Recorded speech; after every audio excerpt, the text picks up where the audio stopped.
You done? Yeah.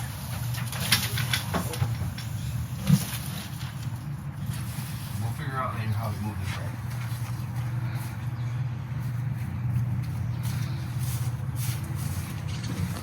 And I think we're starting to create this path here. We really didn't think we were going to do this today, but we're starting to try to figure out if we're going to keep these North Pole arborvitaes. We really think that we need to start going ahead and moving them around in this north area because we are in a hotter climate. I didn't notice when we got here how they were scorching. You can see some of the scorching on them. So we're going to try to see if we can get them to do something beautifully here in this north area of the garden. We are in 8 and 9 zone in San Antonio. So this is the coolest part of the garden, is the north part, and it actually gets a lot of good morning light in the morning. Very beautiful light. And then in the afternoon, we get more light too. So I think they'll get the right amount of light. Also, we don't want them to get any type of like insects or what are they called, diseases or anything. So the airflow seems very nice here too. We just need to be careful what we're going to plant so air can still circulate through here. But we don't want to get rid of the North Pole arborvitaes. And I think this is actually, I'm going to move a little bit more back. I think this actually right here is the place for them. There is a lot of light coming through. So this is exciting because I didn't think we were going to be doing this today. Yeah. We came out here, walking around just to check out the place. It's been raining. Very, very pretty. Yep. Obviously, there's going to be more to the design. Yeah. But I think right now we're just trying to move things around, trying to get a picture in our head of what may or may not look good. And we're actually looking at the ground here and seeing what's actually growing and what's not. Yeah. More than likely, I'll say Angie. Go ahead and tell them what you were telling me right now. Because this is the end where Angie's standing at right there. I'm going to turn around, guys. So it's probably going to get a little weird right here on the whole turnaround. So, and excuse the mess and trash around. So this right here is the entrance. And we don't really want to plan out nothing crazy here. We don't want to block it. No. Because if we come in with some, some material or anything bigger that needs to fit through here, I don't want to block it. So this is probably all going to be gravel here. Some stone. This is all dots in the head, right? Some stone, some gravel here. We're probably going to leave this guy here because you can see he's actually doing well. He's putting on some growth. And there's where me and both of us, I'm a little bit about it. I know he's growing fine, but I would love to see greenery there all year round. And that guy does not have greenery. Well, hold on. Will he have greenery here? It's possible here, but we're going to see. I mean, we may replace it with something else, some type of evergreen. I like to have green right there, but Ambrose, one thing Ambrose is saying is this guy's coming back very pretty. Now remember, he likes the light there. We did see some juniper trees that are going to be evergreen, and maybe just a thought. Okay, but anyways, so we're still working through it. This guy may stay here again. We don't want to. You can see on the ground where some of the grass is growing, and that's kind of going to be our baseline to where we can. Now I'm going to turn around so they can see that you want to go that way. Yep. That way they can see what we're talking about here. Where the grass is growing, we're kind of using that as a baseline as to where we start our beds. A natural path. A natural path. All this is going to be a natural path all the way down. You can see where the dirt is at. We're probably going to fill in with gravel. But where the grass is growing and the weeds are growing, you can see where that's going to be a natural baseline as to where our beds are going to start. Whether we do any separation from the path to the bed, I don't know yet.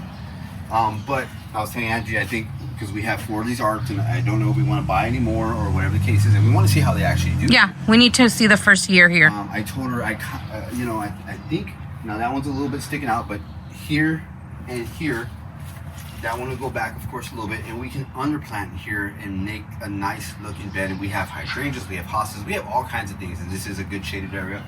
And then I went ahead and broke it up with putting the other 2 arts on this side, just so it doesn't feel too condensed, but we still have a secret garden feel that Angie's looking for as well.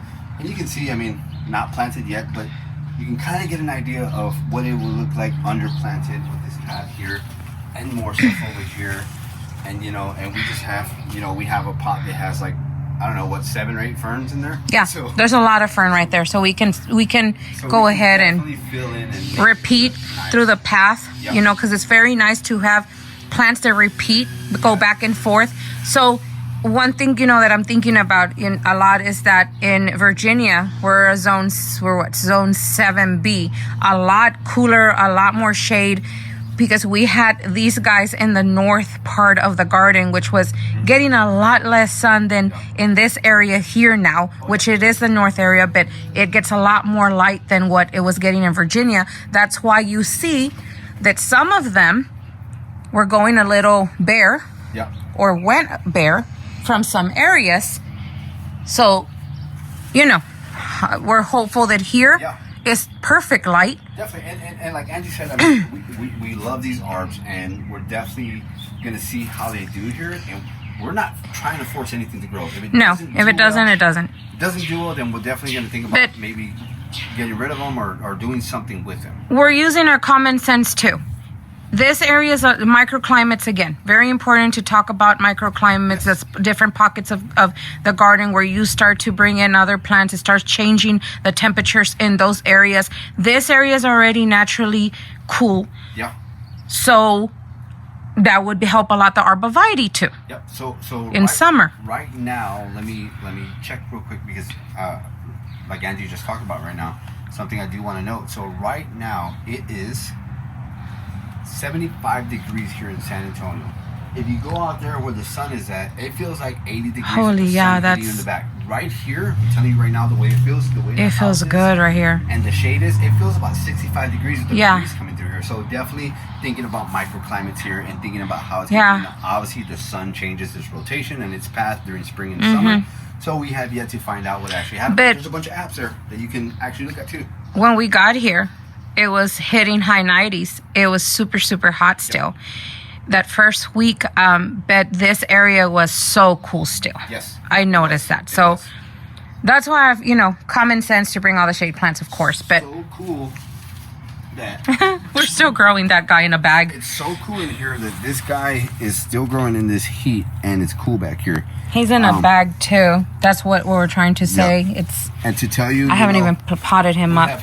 Pastas that they crisped up in the truck, but since they've been here, they're doing great. So this one didn't look that great when we got here, and as you can see, but just in the couple of days, it's done a lot.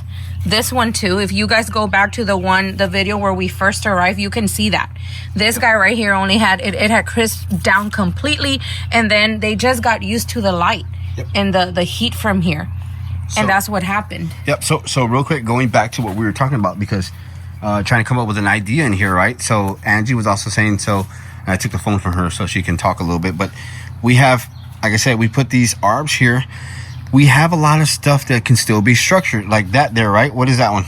That is a black lace. Black lace elderberry. So black lace elderberry, which can definitely provide some structure. We cut it all the way down, and I think it'll grow more here because in Virginia we had it in complete shade. Yes, he was in complete shade. Well, they, in the southern areas, they do need to be a little bit more shaded. If I'm correct, I think these are a 7. Yeah. They're not an 8.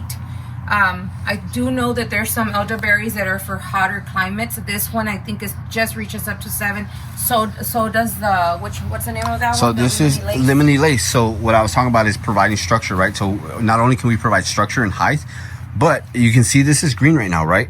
This is actually going to turn into a very dark foliage. Beautiful foliage. And it'll contrast perfectly with this here, because you have this green, different color greens in this arb here. Yes. Then you're going to have that. It's going to come out new with this color, but then it's going to turn like a nice dark purple, black. So we don't know yet, but we might only have the dark purple in the cool time. Yes. Of the season. Yep. Because So that's, I know the cooler your area, the more darker the foliage turns on this guy right here. Yeah. But we don't know. We'll see. We had some hot climate sometimes in Virginia, and the guy was still looking, nice purpley dark. And that's something definitely to think about. And then, talking about contrast. So we talked about the lemony lace. Look at this beautiful greenish lemon color that. But a great thing about these is Ambrose was explaining how this area is a place where, where it's a path where not only is just going to be for a garden, but it's a way to bring things in and out through here from the backyard. We're going to need some space. So this is a good plant because if we need to cut something back, it can actually fill in the garden very nicely. Yes. But if we need to cut it back, it's very easy to cut back. It will grow right away. Oh, yeah. Like, I'm talking weeks. It starts to pop up new growth. And here, the plants are loving. There's plants that were not doing that great for us in the last garden. Let me show you. This right here, yes. I thought I was going to lose it. This is a Jacob's ladder.